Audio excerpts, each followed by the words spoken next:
All right, y'all. Thank you for tuning in. We got a real special episode tonight. We're going to be bringing in 3 people from the Regime Dynasty Draft. This is a huge Instagram family dynasty league that we got together with 12 different fantasy accounts. I want to give a huge shout out as we get started to our boy Limelight, Fantasy Football Limelight, for helping out with the behind-the-scenes commission of this big-time league. This took us over a week, plus the rookie draft. It was a mess. We got a lot going on. My name is Sky. I'm with the Candlestick Kids Fantasy Football Podcast, the TCK Pod. And let's just go around the horn really quick. Everybody introduce yourself, and let's break down this draft. Chris, why don't we start with you? All right, what's up, guys? Yeah, this is Chris. I'm one of the co-hosts over at the Commish Fantasy Football Podcast. My other co-hosts are Eric and Alex. Our listeners are very acquainted with them. But, yeah, dude, very, very excited. I'm definitely coming in as the person, or I should say we, the Commish crew. We're coming in as more of the sort of green, not too familiar with Dynasty group, although we're, obviously very familiar with the redraft. So our perspective, I think, it will be very different between Sky and Josh, yours as well, over at the with the Weird crew. So I think overall the way that the draft unfolded for me was brand new from start to finish, and even to this point, as to what we're going to do with the picks that we're going to talk about, all brand new stuff and all new terrain. So in a sense, like Scott, you were talking about this a bit earlier, I think we kind of represent the group of people that are thinking about doing Dynasty, and just kind of getting our coattails will teach you a little bit about like what it's like to be very new in a league of people who know what the fuck they're doing to some degree. Righteous. Sure. Yes, and I am Joshua. I am the host, not the co-host. Jake Gillette is the co-host of A Very Weird Fantasy. No, I'm just giving him crap. You can find us at _Very Weird Fantasy on Instagram, Very Weird Fantasy Football on YouTube, anywhere you consume your podcasts. And if you're in the Missouri area, on ESPN, The Jock 98.7. And so I was talking with Chris, the Commish, regarding a series that he's doing about Help the Commish.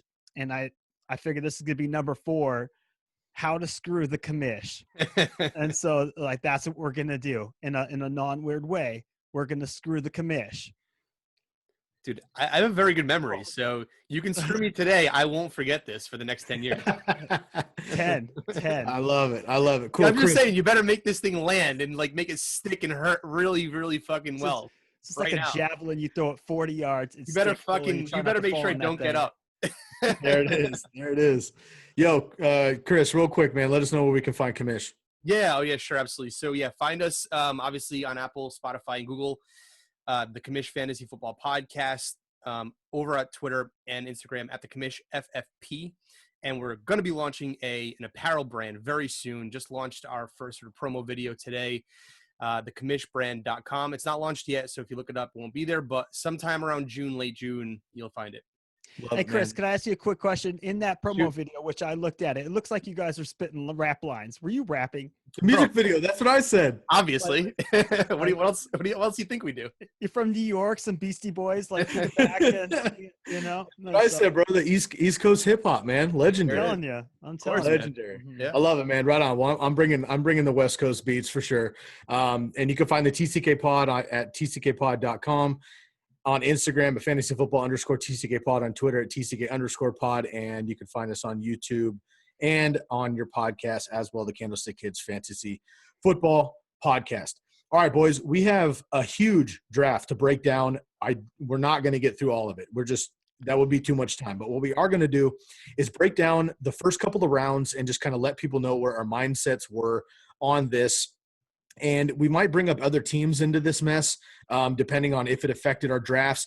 Obviously, it's the Dynasty League, right? And this is a slow draft. Joshua, maybe I'll have you explain in a second what a slow draft means as far as Dynasty goes versus, a standard draft when you're online or something like that with the redraft. I'll have you explain that in just one second, but we'll bring in other teams as it comes in because there was a lot of trades in this league, which makes it a lot of fun, kind of a pain in the ass because it takes, 8 hours for a couple of picks to get done. But that's the beauty. That's the fun of a slow draft. So before we proceed, can you please break down just kind of like what a slow draft actually means versus a normal draft people may be used to?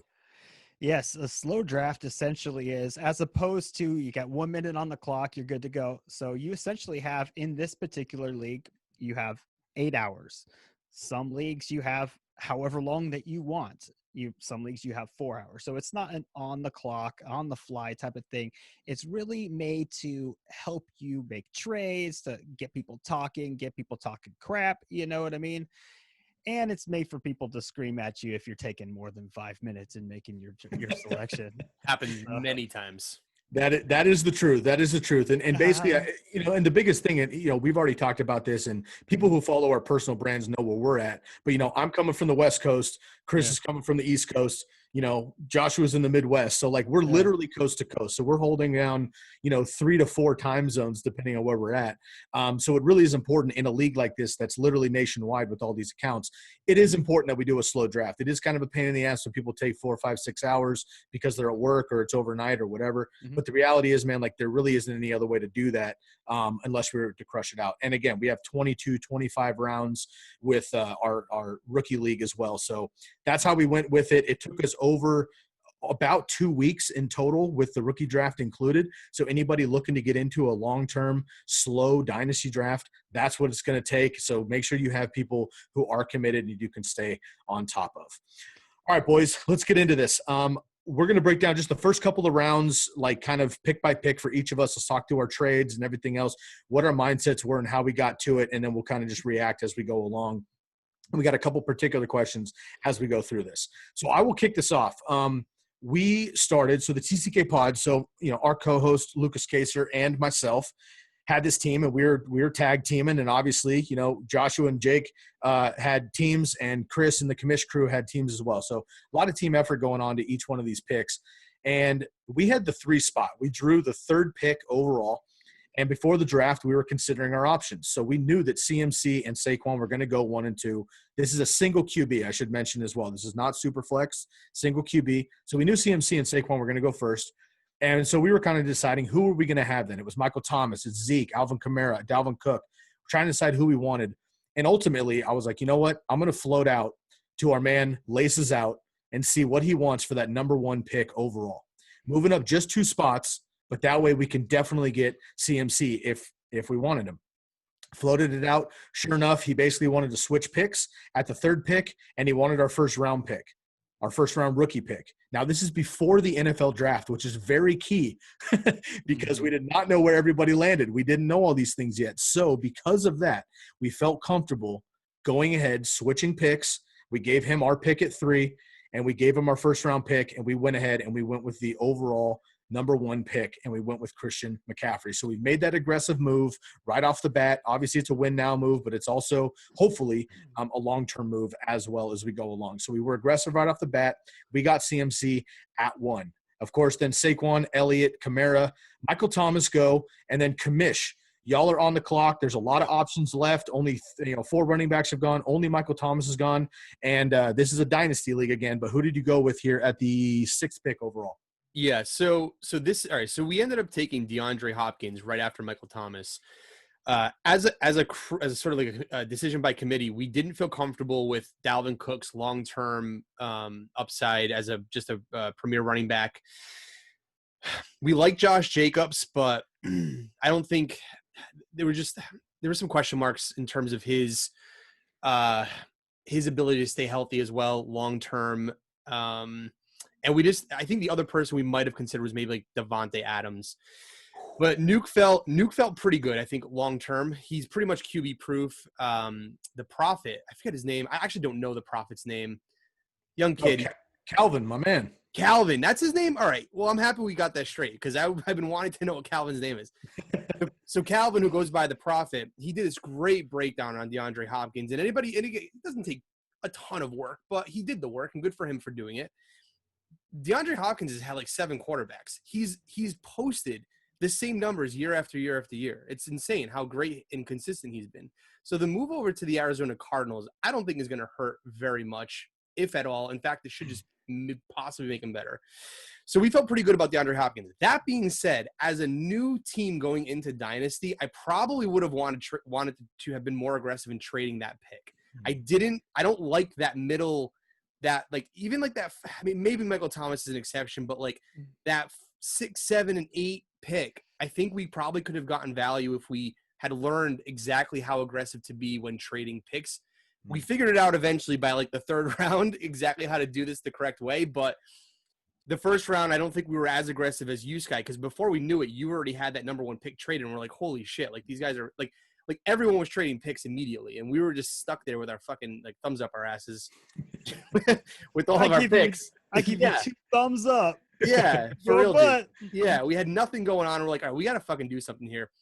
Point is that I feel good about Hopkins. I probably would have wanted to trade that pick long term, but that was where we started. Yeah, I think it's a great call. I mean, long-term, Nuke is a beast, and you're right. We all know him with Deshaun Watson, but every quarterback before that is a steaming pile of not Deshaun Watson. Right. So he now gets Kyler Murray, who's a younger version of Deshaun Watson, in a way better offense, a way better situation. So I like Nuke long-term as well. So then we had Dalvin Cook, then we had Josh Jacobs, and then you get maybe Chris and I weren't going to take Devontae Adams right away, but you end up falling with him, and I've been talking to you trying to trade him since. So what's up, and why Devontae Adams, and how good do you feel about that pick? Well, the answer is why Devontae Adams is because the irony of this is I was screwed by a team called Fantasy Fornicator, like right before me. If I'm going to get screwed by something called a Fantasy Fornicator, I tell you what, I saw zero scenario where Josh Jacobs would be taken right before me because I had the 9th pick. I pretty much had him penciled in, was going to take Josh Jacobs. I pivoted. I took I didn't want any other running back at that position, so I took what I consider my 1B wide receiver in Devontae Adams. And as of right now, after the draft, it ended up looking like, so far, the right decision. And no, I'm not going to trade him as of right now. And so, but fair enough. I've been trying to steal him from you before, as long as we've been talking here after this draft. So and really, it originally it involved my next pick, which I'll get to in a second. So far, I went with CMC. I was aggressive right off the bat. I got him at 101. The commish went with Nuke Hopkins at 6, and then Tay Adams at 9. Tyreek goes after that, Godwin, and then on the turn was Joe Mixon. This is where I moved up again, or I should say we moved up. TCK moved up, and we went with the first pick in the 2nd round as well. We went ahead and we picked up Nick Chubb, which I know there's question marks. Kareem Hunt, I get all this shit. I'm not worried about that, and it's a long-term situation, still a young running back. He basically has arguably the coach that wants to run the most in the NFL outside of Kyle Shanahan. So I love that with Kevin Stefanski, and I think Nick Chubb is going to be just fine. And I think personally, Kareem Hunt is going to be a starting running back on another team next year, so I'm not terribly worried about it. I also wanted to make sure that we lock up our backfield because I think that wide receivers this year in general is super duper deep. So I wanted to make sure that we can go ahead and lock up a backfield of young guys who are going to be the bell cows, who are going to get the work. They do get work in the passing game as well. And move on. So I traded up with Footballogy, and I was able to, I believe it was I'm looking here, a 4th and a 6th round pick for that 2nd round pick. So possibly a little bit steep, but again, I wanted to make it happen. I also kept my 2nd and 3rd round pick. So I knew ahead of time that I was going to have 4 players for sure in the first 3 rounds. I loved that. And so I was able to get Nick Chubb there with another aggressive move. Turning back around here. Guys, question for you. Just a question for you before we move on here. So I was actually curious about this. How come you decided to take Nick Chubb over Derrick Henry? Was that kind of like a toss-up for you guys? Or you guys 100% not. No way. Okay. Derrick Henry is not going to be Derrick Henry in 2 seasons. I promise you. Mark me down right now. Chubb is the man in Dynasty. Look at Kareem Hunt next year. He's going to be gone. Nick Chubb will still be there. And frankly, this is Dynasty. This isn't redraft. Chubb's the man. You chose the right decision. Okay, fair enough. Yeah. However, there's a universal consensus on this one. All right. So I end up coming up and I select. You took Derrick Henry. I did select Derrick Henry. Now, Sky, you have the results in front of you. What was the specifics of the trade that was made? Like for me or on your trade? For for me. So I pick Derrick Henry. It looks like it was via a trade. I'm putting you on the spot here, brother. I should. Yeah, you know what? I got to find it. So buy me some time. I got to dig through.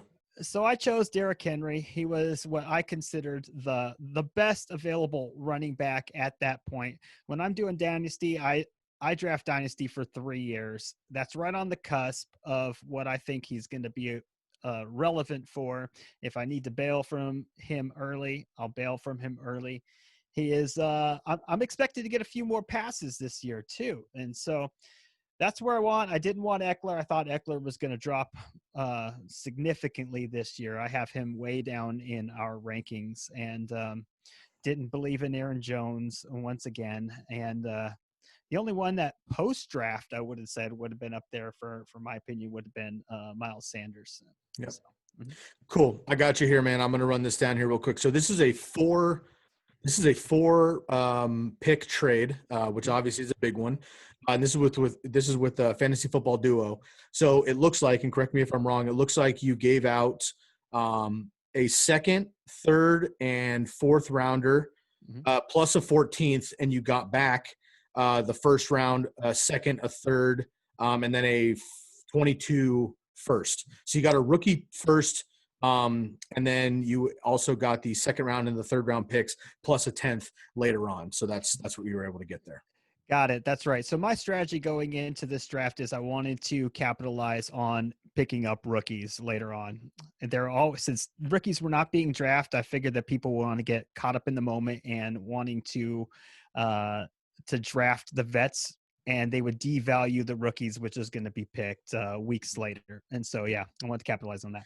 That's a good call. So you moved up to 11 there or I guess I should say the second pick of the second round. Mm-hmm. Mahomes goes after that, Eckler, Lamar Jackson. So both quarterbacks go right away. And honestly, I was in the back then. At that point, I'm getting my pick again, 210 in the back of the second round.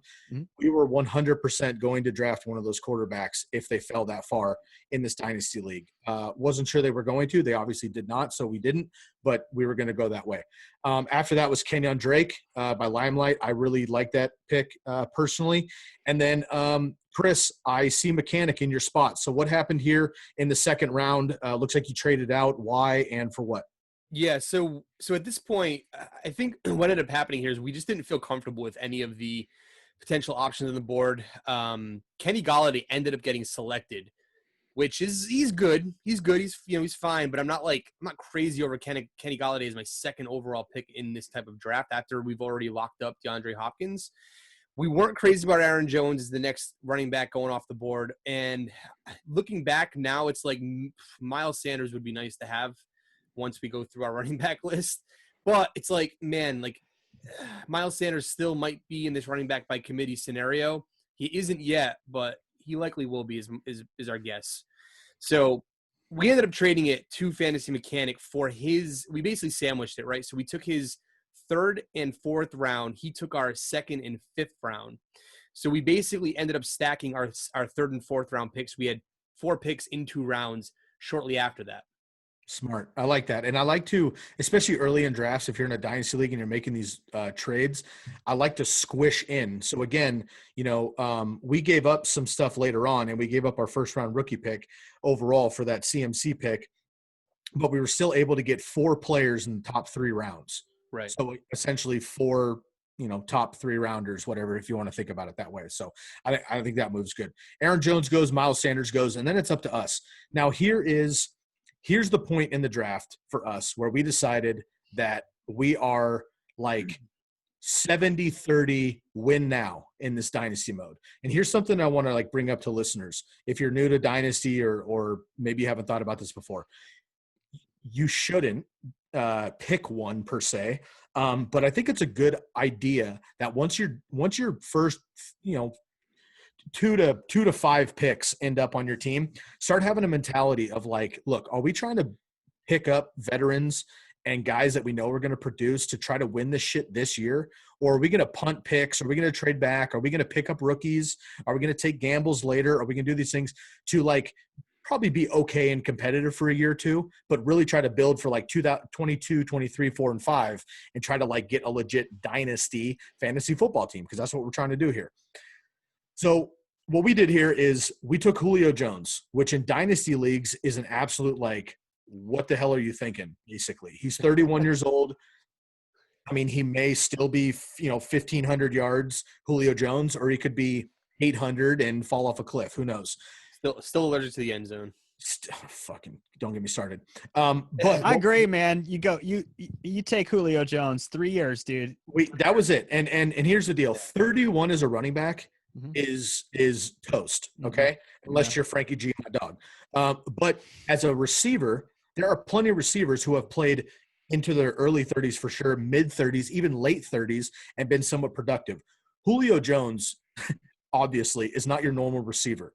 Okay, Right. I will take 75% of Julio Jones in 3 years over half of the guys in this draft overall. So I liked that a lot. If he clicks, again, he's a wide receiver 1, top 5 upside. Loved that. We've already got 2 stud running backs for the next 3 years, hopefully, at least. Then we got Julio Jones. And again, we had the wide receivers later on in the draft that we had faith in. So we went with a gamble here. I wanted the guarantee, so we went with Julio Jones. After that was DK Metcalf. And then What? DJ Moore. I'm gonna get to DK. What's that? DK Metcalf, DJ Moore, and Juju Smith-Schuster, and then Commish. We're gonna get to you in 1 second. Yeah. But I have to. Joshua, why don't you go in here? This is Jake. This is DK Metcalf, second pick. So this is the 211 overall, and he went with DK Metcalf here as his definitely wide receiver 1 behind Saquon Barkley. Put the mixer, like, put me down. I'm gonna start hitting red. I'm telling you what, like. My buddy Jake, he's I sell him short all of the time. At the end of the day, man, he nails it all of the time. His reasoning just didn't make sense to me. There was all the wide receivers on the board before the draft, after the draft, still doesn't make sense. DK Metcalf at the end of the second round. I mean, why not AJ Brown?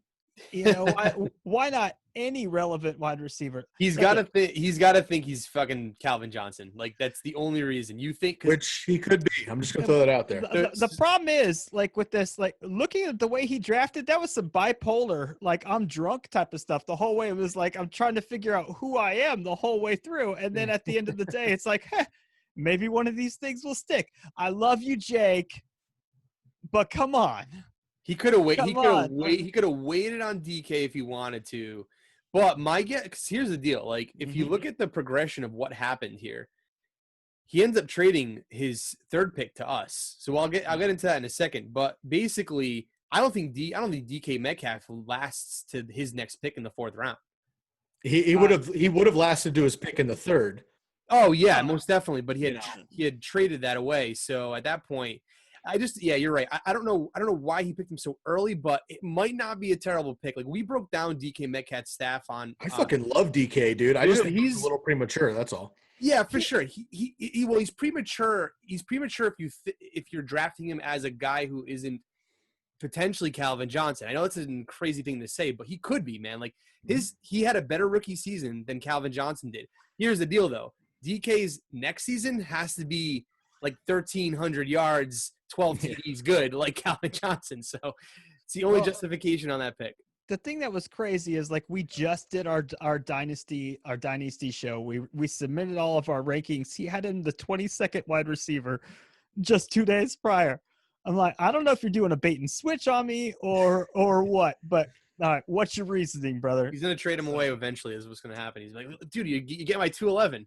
Yep, yeah, that's what it is. That's what it is. Second round value, bro. Second round value.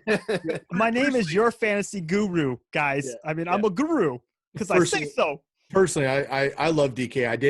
I think the entire draft board was surprised. And again, everybody in this league is an established fantasy football account. We all take this shit seriously. Most of us have podcasts. Everybody's got at least an IG page, Twitter, Facebook, website, the whole thing, YouTube. So everybody knows what they're doing. And again, we're giving Jake shit right now. I know he knows what he's doing, and he made this pick fair and square. But, like, I think it was the biggest, like, whoa, other than maybe ours with Julio on the old side. But on the other side, I think DK was maybe a little bit premature. But again, look, if Jake's right and DK does come out now, my problem now, and Jake didn't know this at the beginning at the time of drafting. It turns out, though, that DK Metcalf has like a bottom 5 matchup schedule this year. So that's going to be tough this year. However, And they might get Antonio Brown. Yeah, we'll see. Whatever. I think Carlos Hyde's going to play in the slot instead, and that'll be fine. For real. But anyway, DK Metcalf could definitely work out, and if he does, of course, he is an absolute beast. And if he works out, then Jake's laughing all the way to the bank for a very long time, with potentially Julio Jones all over again at the beginning of his career. So it's definitely hit or miss, and that's the risk that he's willing to take. After that, DJ Moore, Juju, and then let's go with that trade real quick, Chris, and then we'll pick it up next couple of rounds. Yeah, so at this point we have we're sitting there talking to Alex and Eric, and we're like, all right, we have 4 picks in the next coming up, scenarios, right? So we have 3rd and 4th rounds, we have 4 picks. At this point, Sky, I was texting you, and I'm like, dude, there's no tight ends off the board. Like, Kittle and Kelsey have to be going pretty fucking soon. I text you because you're the next pick after this, and I'm like, bro, you're going for a tight end, aren't you? And in my head, I'm like, he's going for fucking Kittle because, well, that's his boy. So I was like, well, maybe we could like do something here. We could probably trade up and get Kittle. Put him on tilt, bro. Yeah, right. Nope. So, hey, bro, we're stone cold over here, dog. Right, I'm ready for everything. Yeah. So we reach out to it's Jake, right? We reach out to Jake, and we're like, hey, dude, what does it take to get your next pick? And basically, it took our 1st round rookie pick to get George Kittle, which at this point, I'm totally fucking, dog. Dude, totally fucking fine, because we had the 6th pick in that fucking pick anyways. Like it was. And by the way, not even the 6th. It was actually technically the 7th pick because it was drafting backwards, right? So we actually had the 7th pick on that swing time on that swing turnaround for the rookie draft. So dude, we gave up our 7th pick for George Kittle. And I think we gave him like something very late. I can't find it here, but it was something pretty late. Totally fine with it. We ended up getting it. We took George Kittle. We have George Kittle locked up, 26 years old, going to have him for a little bit. Just FYI, I want to throw in a quick word before you jump in. I just want to say that, Chris, that rookie pick turned into Jerry Jeudy. Yeah. He picked Jerry Jeudy, and then my rookie pick that I traded for CMC ended up being Henry Ruggs. So not upset. Actually, it was Zeke plus Henry Ruggs for Christian McCaffrey in hindsight. But of course, this is pre-draft. We didn't know. We had we had no idea. Yeah, go ahead. Chris, he wanted George Kittle bad. Oh, sure he did. Like, he wanted George Kittle bad. He didn't think that you gentlemen. He thought there would be one tight end left. Yeah. So where did he think George Kittle was going to go? Towards the end of the 3rd round, and so yeah. I mean, it's not terrible thought. So yeah, again, then if it falls, you can try to trade again. Because this dynasty league is insane. I mean, I wish I could. I can't even sharing my screen or screenshot. It wouldn't do justice in this, because I look at this board right now, and literally every 4th pick has a trade involved with it. Minimum. So, I mean, like, when you look linearly down this draft, it's insane. Like, it's just not the case. I highlight my own team, and it's just zigzags, like where my picks actually were on this draft. I'm having a hard time following. I've got a screen here, a screen here, a screen right here. Like, yeah, it's all over, but it's a lot of fun. So, okay, so Commish crew goes ahead, snipes my boy. That's cool. I appreciate that. He's my favorite tight end, period, in fantasy football. Just as a player. Of course, I'm a 49er for those that don't know. So I'm he's my dog anyway there. And then secondly, in Dynasty, I think he is the tight end one for sure, although I will take Kelsey in redraft still, at least for one more year. But in Dynasty, Kittle's the dude. Once that happened, Lucas and I were talking back and forth. I mean, I'm just going to read off a few names that went after us that we were considering. Fournette, Mike Evans, Amari Cooper, Kyler Murray's out there to get your quarterback right away for Dynasty, A.J. Brown, Cooper Kupp, whatever. There's plenty of names. We were considering a handful of those guys, but at the end of the day, we're looking at our team. We have CMC, we have Nick Chubb, we have Julio Jones. Julio Jones kind of cracked that barrier of like, we should go all in if we can.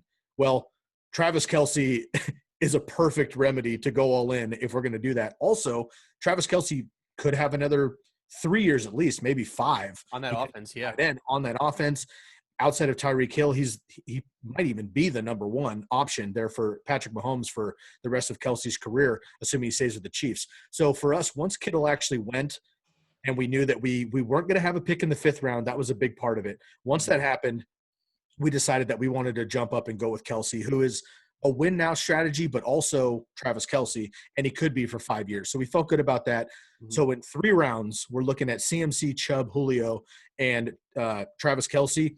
We feel pretty good about that, and we do not have a pick in the 5th or the 4th or the 6th. So we kind of had to make like a steady move that we feel comfortable with to stabilize our crew before we moved on there. So that was our 3rd round pick. After that, we went with Fournette, Evans, Amari Cooper, Kyler Murray went, and then I'm sorry, Commish, I skipped over your 3rd round pick there. Why don't you jump in? Yeah. So at this point, it was Amari Cooper was our 3rd pick. Obviously, not knowing that, what the Dallas Cowboys drafting plan was, we took Amari Cooper thinking like, okay, well, he's obviously the number 1. Man, he's threw a penalty flag. Rough. For real. Jeez. You know what's wild too? Like, man, I'm not a huge Amari Cooper fan as like a. Oh, heck no. Was this a group consensus on your team? Because you got 3 dogs in the fight over there, Chris. Like, was this? Bro. What happened? What happened over there? Break it down for us, man. I think we all kind of wanted AJ Brown, but Amari Cooper was just such a defined wide receiver 1 on like a high-powered offense. So we kind of let a little logic go over emotion.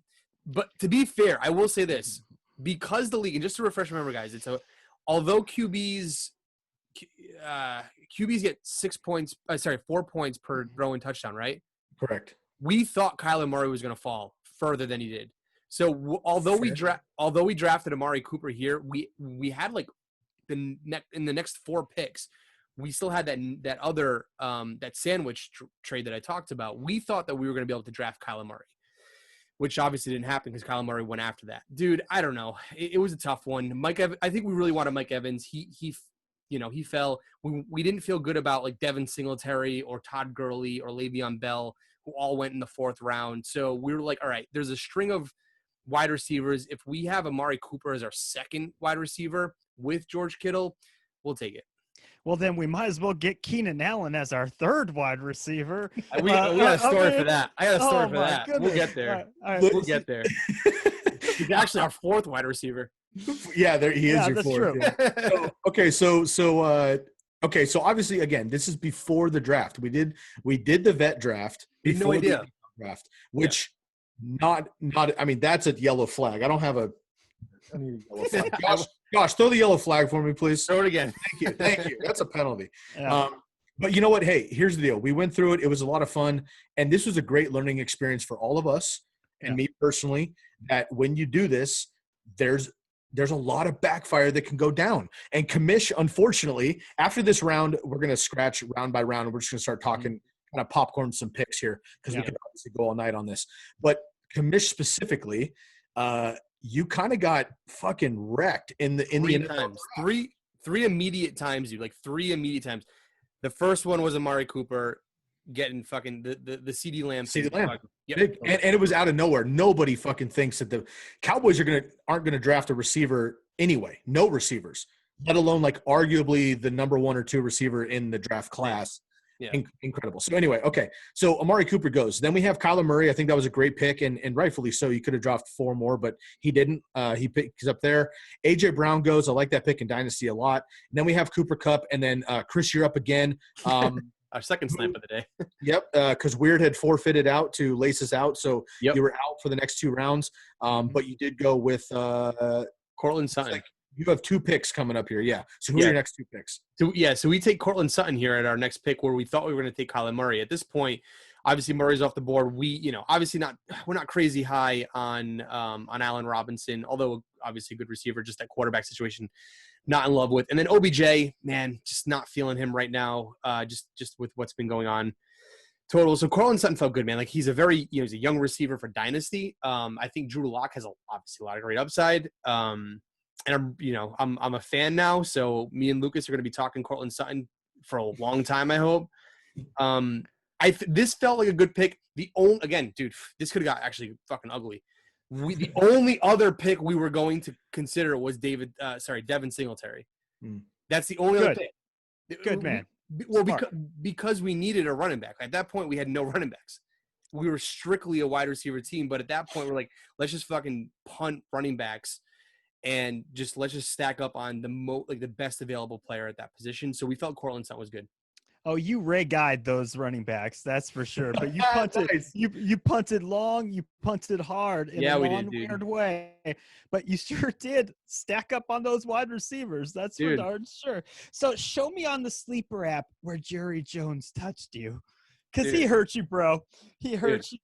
And oh man, and then Jerry Judy, he touched you too. Honestly, you got Chris. You got sniped by both of those receivers. I mean, like, you know, CeeDee Lamb, you know, takes a nick out of Amari Cooper, and then Jerry Judy takes a nick out of Cortland Sutton as well. So again, pre-draft, Yeah. this is incredible. Nuke Hopkins, Amari Cooper, and Cortland Sutton In one round. like 4 weeks ago is fucking incredible. Yeah. Of course. 10 days ago, Not rough. so much. Yeah. So the only thing that we can hope for here is that the narrative becomes more like the Denver Broncos narrative at this point, and maybe even like, again, long term, we're not sure, but for at least the next couple of years, let's say, the narrative I'm hoping becomes more like, you know, circa 2018 Pittsburgh Steelers with Juju and AB. Just slinging it. Just fucking slinging that goddamn rock all over the goddamn field. Just fucking throw his Royce Freeman, just touchdowns constantly. Yeah, You got to I keep hear up you. with the Chiefs, man. You got to keep up with the that's Chiefs. what I'm saying, dude. That's what the AFC is doing. So everything that the AFC, the West specifically, did in the draft said that they were just punting defense and throwing the ball. So it could very well be like that. It could be. So that's again, like we drafted two good players. Like I actually think Cortland Sutton's going to be better than Amari Cooper, but we'll see how that shakes out. I think that's fair. Long term, for sure. Definitely. I say you shake him out in a trade, get him on out of there. Well, yeah, we're going to approach that soon on trades. Okay. And then let's just keep going because you had kind of the next pick up, and that was so you mentioned A-Rob goes, Odell Singletary, so he gets sniped out from under you, and then Deshaun Watson goes to the fourth quarterback off the board. But you're up again with another one of those picks from Mechanic. So what did you go here? Yeah, so we took Todd Gurley. Again, we're not in love with it. He's our first running back off the board. Dude, I can't believe this guy is 25 years old. 25 going on 35, man. Bro, I'm hoping I think this is the narrative we all told ourselves. We obviously, we didn't love Le'Veon Bell. I know, shocker. We didn't love Melvin Gordon. We didn't love Marlon Mack, all of which I'm very happy we didn't take any of these guys, right? Todd Gurley is the only guy who I thought whose current circumstance in Atlanta is going to, I think, favor him well. The other thing, and I've talked about this a lot about Todd Gurley, I actually think his issue is not so much his knees as much as his mentality. I think like his psychology is I think he's a little bit like, I think he got a little rocked, like emotionally speaking or like mentally speaking. And he lost a little confidence because he had one of statistically the best seasons as a running back and then disappeared in the same season. Look, I've never seen this I've never seen that in my life. Like, well, you're a Rams fan. Yes. Speak up. I don't want to speak of a man's mentality, but it just really seems like he doesn't love football anymore. He got that big contract. He went and did 13 during the season, casting calls for all sorts of different stuff. He went on GQ and was talking about how he's going to be an actor when he retires because I'm good looking. And he got voted out of captaincy in 2018, slinging bottles in the club. I mean, maybe this will make the man just say, you know, I am still a football player. Screw you to the Rams. And he's going to put his head down and grind. And you can hope for that for a year. Dude, that's so exactly. And so like, good points, Josh. Yeah. Dude, for sure, man. And like, again, like just like real life, sometimes a change of scenery is what you need to like get that energy, like to get that spark back, to get that fucking like passion back. Right. So, you know, if you know, he's going to be the RB1 over there and they're going to find the end zone. They're going to be inside the red zone. And he was one of the most efficient running backs inside the red zone. For minimum, I'm hoping, you know, if we get 2 good years out of Todd Gurley, I'll be happy with that. If I were you, I would have drafted Marlon Mack. Yeah. Great pick. That'd have been fucking awesome. So here's the deal. We'll get into Marlon Mack as a pick in a second. Yeah. Chris, you, again, caveat, this is pre-NFL draft. Yep. Todd Gurley, as much as he's a question mark, he's the only one of the next upcoming handful of running backs, and I'm going to read all of them off in a row. He's the only one outside of David Montgomery that did not get sniped in the NFL draft. Okay? Exactly.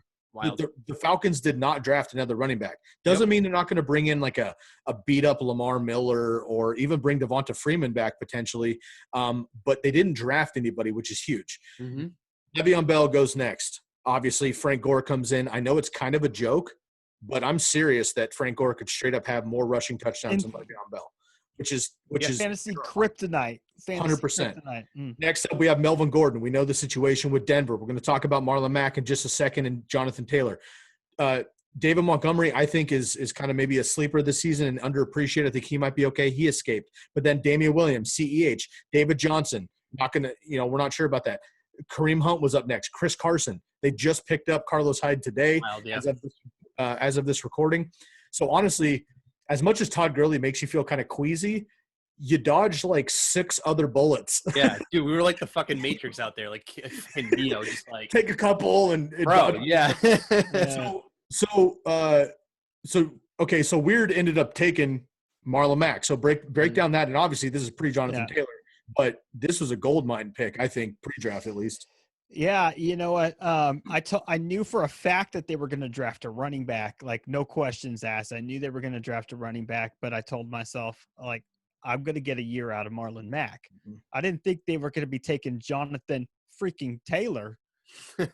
And, I just figured that with that offensive line, with that system, that he's going to catch some more balls out of the backfield now with Phillip Rivers. Seemed like a good position to take him.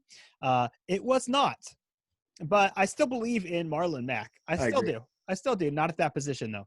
Yep, I agree. And he might even move on and get another opportunity somewhere. He's still pretty young. I don't think, I think we may have kind of seen his plateau. I don't know that he's going to peak. Oh yeah. But still arguably the number one rushing offense of line in the league this year. Phillip Rivers is going to need some help. Look, he's a hell of a runner. He's a one-cut king. I mean, if that's what you want out of a running back, which a lot of these teams really, really do, he will get more work. And so, I agree. Cool. Let's move on to the next couple, and then the next pick right after that. Commish, you're back up on the clock. You have been quite busy in the first couple of rounds. Yeah, so we end up going Keenan Allen here, which is funny because we did a whole breakdown episode about basically how Eric fucking hated Keenan Allen because of how inconsistent of a fucking wide receiver he is. Like, he on paper looks like he should be Keenan Allen of old, but he's like, and statistically he ends the year as Keenan Allen of old. Mm-hmm. But there's the caveat. He only produces like the biggest games in like 3 games. Like 65% of his workload is done in 3 games. And if you don't catch that fire, man, you're fucking toast with Keenan Allen. So we had him ranked at wide receiver 18. Other guys obviously had him inside the wide receiver top 10 mark. And still in Dynasty, I mean, he's still like, he's not an old receiver. I mean, he's still young. He's still on a pretty good offense. We take him at wide receiver 18, which is perfectly fine. Like, we're happy with that. Like, that's actually not like as our wide receiver 4 in our second flex spot, potentially, like that's pretty good. So although like Keenan, like I just, we're just gotta fucking play him in the right weeks. That's all. Yeah, I agree there. And after that was David Montgomery. I think that's a good pick. Calvin Ridley, who might be the only other guy I might have, battled for instead of Keenan Allen there, just because I'm a Doug Homer and I'm a Justin Herbert guy, but Tyrod Taylor, we're not sure. We don't know what Herbert's going to actually be, so kind of a gamble there. Calvin Ridley, and then I forfeited my pick to Footballogy, as I mentioned, so Mark Andrews goes. And then after that, we've done basically the first 4 rounds. We've got maybe 15, 20 minutes left here. Why don't we kind of go through our rosters, like just grand scheme, and maybe not pick by pick, but just kind of like how your roster ended up. And then what I want to hear from both you guys is your favorite 2 picks. So either like you thought it was a steal, you traded up to get him and you got your guy, it fell to you, maybe post-draft something happened, so now it works even better in your favor. Your favorite 2 picks on your entire roster, could be rookie picks as well. And then one point in the draft where you were panicking. We all have that point in our draft, whether it's dynasty or redraft. We're kind of like, oh shit, I want this dude or this dude or this dude. I go with that guy. So when was that move? So Weird, why don't we start with you, and we'll get the first 2 picks that you kind of appreciated the most about your team, and then maybe one that you panicked, and then just kind of your general overall draft strategy that ended up happening over this pick or over this draft overall. Well, if we're talking panicking, if you pretty much put all of your eggs into getting Josh Jacobs there and he's not there, that I guess you could call that panic. I mean, right off the bat, first round panic. Yeah, like, I had a plan B. I implemented plan D, and to my credit, it took me like 7 or 8 minutes to make my pick. And so I will say that so that's actually at the end of the day, I'm happy with Devontae Adams there. I wasn't happy at the time. So there's the answer to 1 and 2. My strategy going in, I wanted to get a young quarterback and then spam a couple older quarterbacks to get me through the next couple of years. That went down really, really well. Got Drew Brees, got Daniel Jones. Yeah. Solid. Also, my plan was to get a young tight end and spam a couple other tight ends in there. Did that. Got Gronkowski. I got TJ Hawkinson, and I drafted OJ Howard thinking that he was going to be traded maybe to the Patriots. He's going to be cannon fodder pretty soon if nothing happens. But or really quickly, and look, I mean, Commish over here is more Patriots than any of us. I'm sorry. No, it's good. He's got more. He's got the Gronk and Brady blood already flowing. What I would say though is, like, with Gronkowski, it's going to be fun for at least 6 weeks. Hopefully it lasts. So why not? And while he's on the field, you fucking better believe inside the 10-yard line, Gronk is definitely looking at Rob just because. If Rob goes down though, you got a rare tight end handcuff. And if OJ Howard has to be like the tight end for Tom Brady with his athletic ability and you could do worse. Bro, I thought that was honestly very smart of you to get both. Thank you. I appreciate that, Sky. Thank you. Oh, so and then also I think a big thing when it comes down to the draft is I ended up trading, making a pretty big splash. I traded for Zeke, traded Chris Carson, and what was it? Leonard Fournette, I believe, or something. Yeah. I'll have to dig that one up as well. So I traded Chris Carson and I think like Fournette for Zeke and second round pick 1, which turned it into Rager from Philadelphia. So I had an erection for longer than 4 hours, and I did not consult a physician because boners are awesome. Fantasy boners are awesome. So yeah, count it. Here's what created the boner, if you will.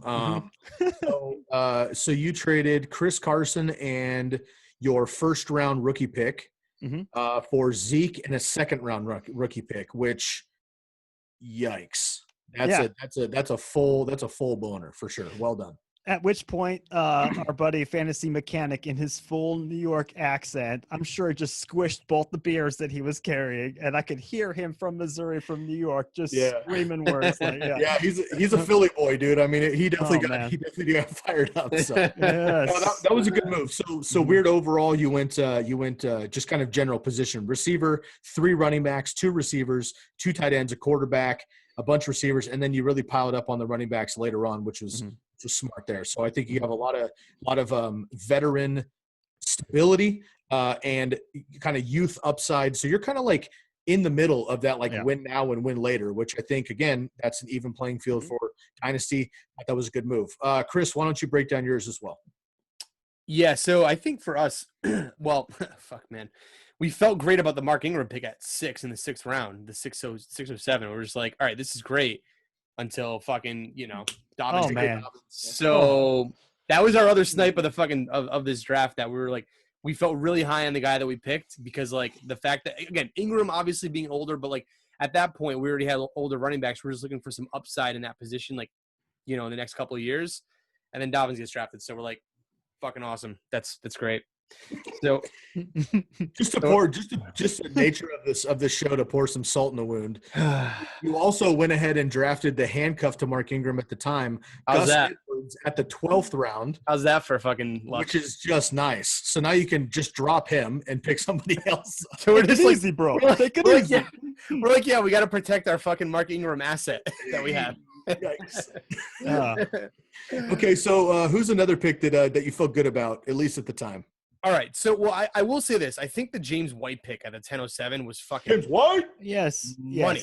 Was money. He is obviously the PPR upside. I mean, Sony Michel, I don't know what's happening with him. I still don't know that he's like the surefire answer for New England. James White is most definitely a productive back, and Stidham is going to be looking for a fucking safety blanket, and James White was that for Tom Brady forever. So minimum with our lack of running back depth, the James White safety net was fucking huge for us.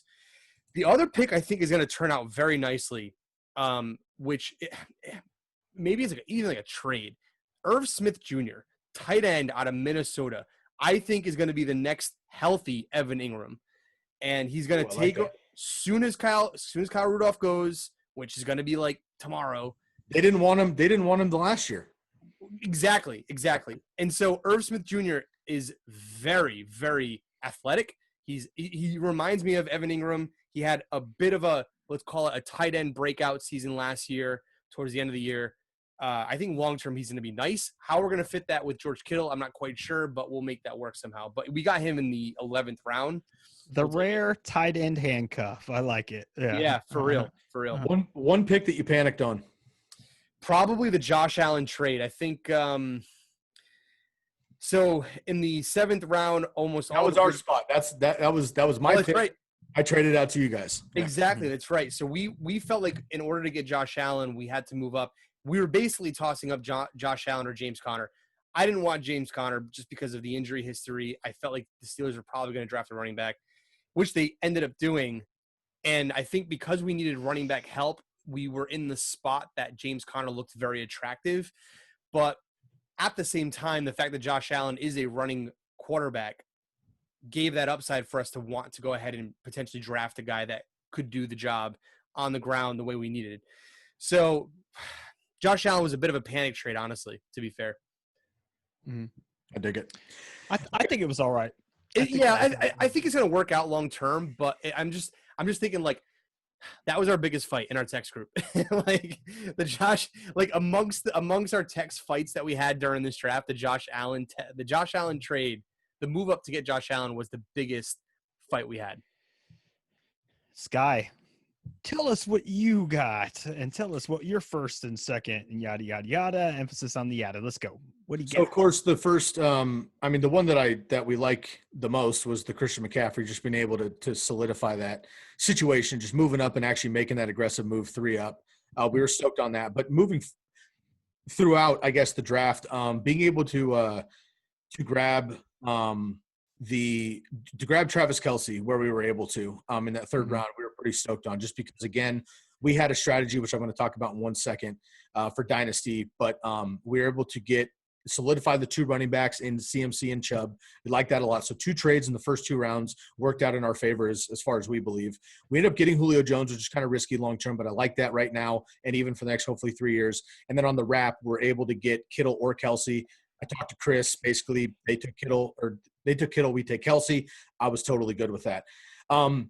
After that, we generally had kind of a strategy for the next 1, 2, 3, 4, 5 of the next 7 rounds. We took high upside, high impact handcuffs, essentially. And yes, as far as I'm concerned, we took 7 out of like the 10 available in the league that killed it. If their guy goes down. So Tony Pollard, Alexander Madison, Justin Jackson, Jalen Samuels, Jeff Wilson Jr., who's my dog, and Travion Williams, who nobody even knows, but he's Joe Mixon's backup on what I think is going to be a very high upside offense. We took him in the 22nd round with our very last pick. Anyway, plus that was CMC and McCaffrey. So we don't have to play any of those guys for 2 years, hopefully. But can I say that I hated you so hard towards the latter end of that draft, because like we had the exact same strategy, dude. And every single time you were picking 2 picks before me on the front end, and the trades just never everyone, Pollard, Justin Jackson, which that might every single. We got Kelly too though in the rookie draft, so I feel good about it. Yeah, so you're a real dick. Well, you're welcome. An erection for longer than 4 hours. Yeah. Weird. I thought your James Washington pick in the 12th was fucking nice.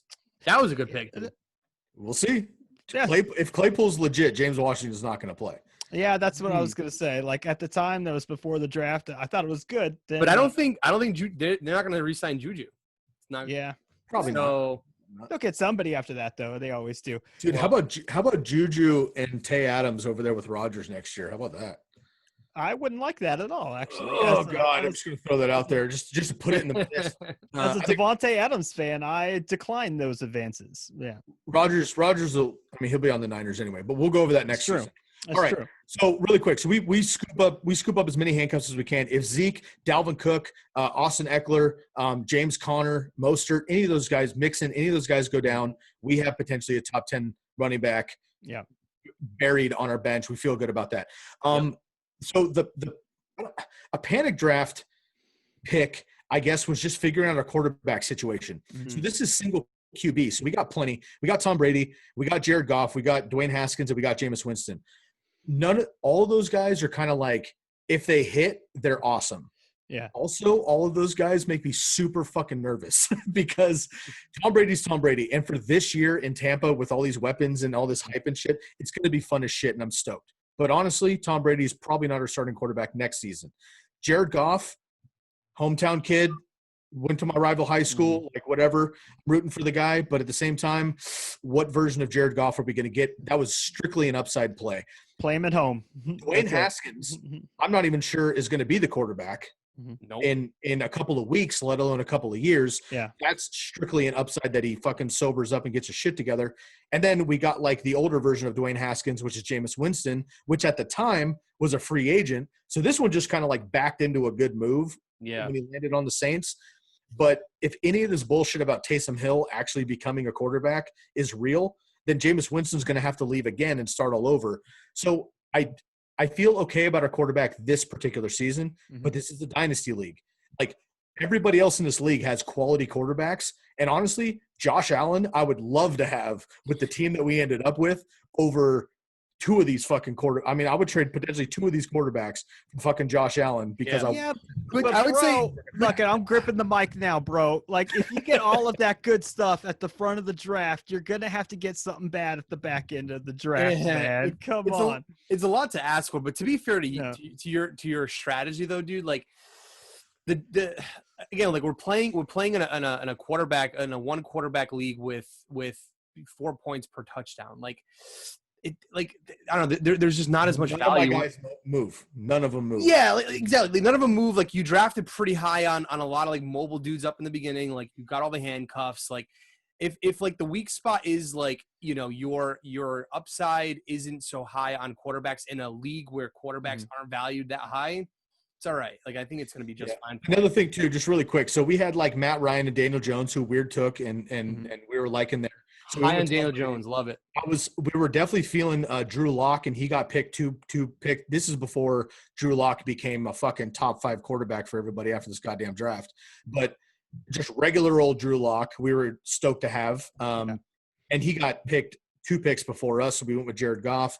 And then on the background, we were thinking about stashing Cam Newton just because when he's on the Patriots, I think it'll be a lot of fun. And he got picked 2 picks before us again. So with Dwayne Haskins. So again, I know I'm kind of just complaining to complain. It's not horrible, but I would have definitely liked youth. I wanted Matt Stafford, couldn't get that. I think Baker Mayfield even was somebody we're targeting, didn't get him.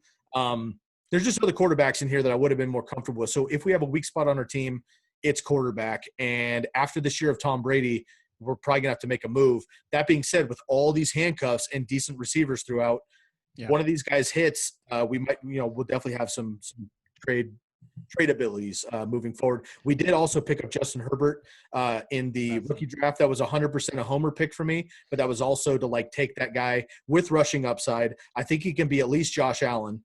Love Herbert. I think you got him in the 3rd round, did you not? Like the 3rd round. I was watching. I think it's like the end of the 2nd or something like. I got him at the 3rd pick of the 4th round. Okay, that's just silly. So we were pretty pumped on that.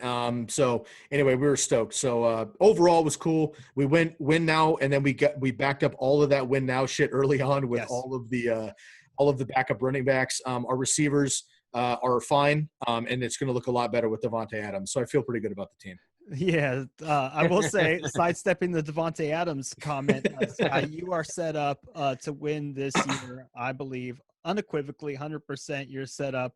And maybe Jameis Winston gets re-signed by the Saints next year. Did you know he was the 4th overall quarterback in fantasy last year? Oh, dude, absolutely. And honestly, if he wasn't fucking horrible, he would have been number 2 easy. Yeah. He threw 30 interceptions. Now, here's the thing. Sorry, I'm going to do a quick, like a 30-second Jameis situation. We'll get out of here. Please, no. Okay, so if you most leagues are -2 points per interception. Okay, just average. So let's say that's like -60 points for Jameis Winston. Not a huge deal considering he's threw for 5,000 fucking yards and 30 touchdowns. So 60 points is kind of a wash. The biggest thing that it hurt him and Mike Evans and Chris Godwin is that they lost all of those opportunities to go score points. Yeah, of course. So in real football, so it's 30 possessions that he threw away, literally. Now, if somebody on Twitter, I forget who it was a while back, I watched this like 3-minute clip of Jameis Winston throws, his like all 30 of his interceptions. There was like 4 of his interceptions that were just straight up like great DB plays, or the wide receiver fell down or something else. Everything else was like legit, like 26 of them. Fucking threw a bomb when it should have been a curl. I mean, like, dumb shit. Like overthrew a slant by 15 yards, and like a safety caught it when a linebacker was covering the guy. Yeah, that kind of shit, and that kind of stuff is just inexcusable. And that's why they went out and got the maybe the most heady, savvy quarterback of all time, just to clean up the trash. And if Tom Brady's not flashy, but he's going to throw 10 interceptions, maybe max. No, he's not going to. He's not going to throw. He's going to throw half that. First off, he's going to have so much fun. He's going to have so much fun. He's not going to want to retire. So you're going to have your quarterback one who you think is only going to be like 5 years, baby. Tom Brady. He's going to be playing for 5 more years. He's going to have so much fun. He's not going to have any problems. Everyone's going to feel great. Just inject those steroids directly into his nuts. Whatever it takes. Going. Whatever it takes, man. I love it, bro. I feel amiss if we don't mention the draft a little bit. You mentioned Herbert, because that's a big strategy, especially when it comes to this year. Why don't we go through our rookie picks really quick? We'll end on that. I think that's a good move. Well, I know that I end up trading to get my 1/6 to get Zeke, but I did end up picking Akers with the 4th overall selection, and with that 2-1 that I got in the Zeke trade, I got Rieger, and I said, and I was done drafting, dude. I was goodbye. Like I watched from afar and watched you guys do it. So yeah, I think that was smart. And then you actually had one more pick, Bryson Hopkins, who is maybe like the other Higbee out there with the Rams, and you're Rams guys, so you got to have one. He was my tight end 2 coming into the draft from our very weird big board, and so he was our tight end 2. So I mean, it made sense, especially 1, 2, 3, 4, 5. He was a 6th draft for you. That's definitely value. I think that's a great move there. Chris, why don't you run through your rookie picks as well? Cool, yeah. So we obviously traded up our first pick to get George Kittle. Our next pick, we take Antonio Gibson. We were basically trying to figure out whether we wanted Gibson or Anthony McFarland at this pick. We take Gibson. I think it was the right choice. I did too. I love McFarland BT dubs though. Just on not necessarily. No, you're right. But like I love McFarland. Yeah, no, you're right, dude. Like we read a lot at this point. We were fucking heavy in research, so we read about like the connection that even McFarland has with the Pittsburgh Steelers and potential options they're going to use him like. But that being said, I think the scenario. A little bit like you mentioned this guy, like the environment kind of matters. Like I don't think Geis is the guy over in Washington. I think Gibson will step into this role long term. We needed a running back, so I think it felt good about that. Then we take Eno Benjamin. I just felt like he was the best running back left off that board, so we wanted to just add some depth depending on what happens with Kenyon Drake. Solid pick. He's awesome. Yep, exactly. And then lastly, we take undrafted Thaddeus Moss just because he's Randy Moss's son. Just because. just because. Straight cash, homie. Straight cash, homie. That's what's up. All right, cool. I'm going to run through mine really quick. I also forfeited our first-round pick. That ended up being Henry Ruggs for Laces Out, but that was part of that CMC trade. It was the 3rd pick of the 2nd round. We went with T. Higgins. I fucking love T. Higgins. He's my number 3 receiver, actually, in the draft. He lands with the Bengals, which, again – I think that's huge. AJ Green, who I actually love this year, and I think he'll be fine. He won't be moving forward. So Tyler Boyd and T. Higgins, once John Ross and AJ Green are gone, with Joe Burrow for the next 10 fucking years, killer. Love T. Higgins. Then we went with Joshua Kelly. So this is a big one where, again, we had Justin Jackson. I don't trust Austin Eckler. It's another conversation. I don't trust him long-term. This year, he should be fine. Long-term, I don't trust him. I do like Joshua Kelly. I watched a little closer because I'm a Pac-12 guy, so I watch more UCLA than people who aren't on the West Coast. I like Joshua Kelly a lot. I think he could definitely be that guy if they need him to be long-term. Coming back around, Brian Edwards, who I think is a sleeper wide receiver for the Raiders. Henry Ruggs does what he does. Brian Edwards, I think, is going to be a fucking beast. And when Marcus Mariota takes over there, I think he's going to be just fine. I like that for long-term. And then my last pick of the draft, as I mentioned, Justin Herbert. Half just kind of like I wanted to duck just because, and I do think Justin Herbert is my guy, that if all four of those quarterbacks I talked about earlier don't pan out in the next 3 years, I may not need them to, because hopefully Justin Herbert is that guy. And like I said, I think he could be minimum Josh Allen, where he's rushing for 5 to 6 to 7 touchdowns a year, and he's able to throw 3K, 4K over a season with those weapons. So I like Justin Herbert a lot in that rookie draft in general. Dude, he's also just a recap on that one piece there. Dude, he's in a division that is all about fucking throwing the ball. So, and he's got gray hair. He'll fire him up. He's got that quarterback face. Yeah. Fire him up. Yeah, he's my man. He's a local Eugene kid. He went to Eugene High School and grew up at Autzen Stadium and watched his whole career. And I really just am rooting for the kid. So I was kind of a homer pick there. But that kind of breaks it down, guys. Obviously, we could go all night on this draft. There's 22 rounds of this plus 4 rounds of rookie draft. This literally took us about 2 weeks total with all these accounts. Huge shout outs to everybody in this. Really quick, I'm going to give them a big up. Fantasy Footballogy, Fantasy Duo, our boy Mechanic, of course, shouts out to Weird, Fornicator, Limelight, Commish, Run the Clock, Fantasy Champs, I'm TCK, and then Fantasy Guru there, our man Jake, and then Laces Out.